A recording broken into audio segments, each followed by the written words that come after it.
finding everything still. He marched into the kitchen and groped about till he found a match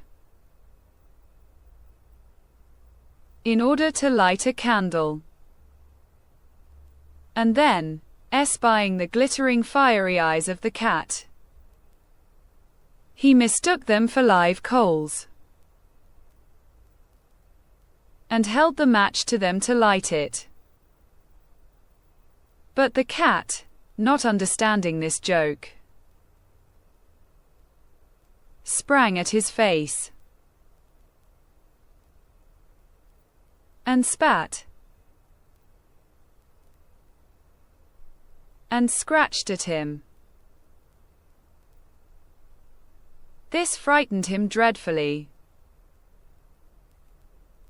and away he ran to the back door. But there the dog jumped up and bit him in the leg. And as he was crossing over the yard,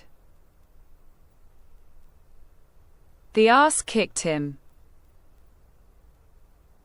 And the cock, who had been awakened by the noise, crowed with all his might. At this the robber ran back as fast as he could to his comrades, and told the captain how a horrid witch had got into the house, and had spat at him, and scratched his face with her long bony fingers.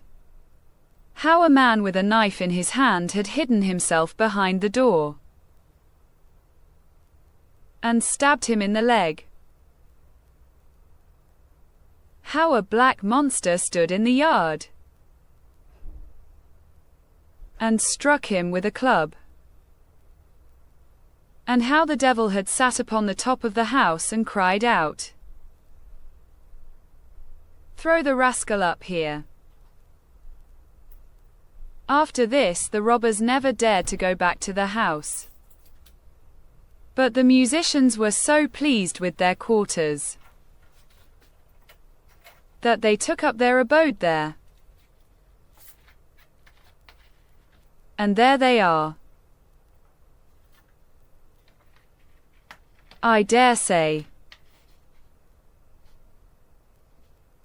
at this very day.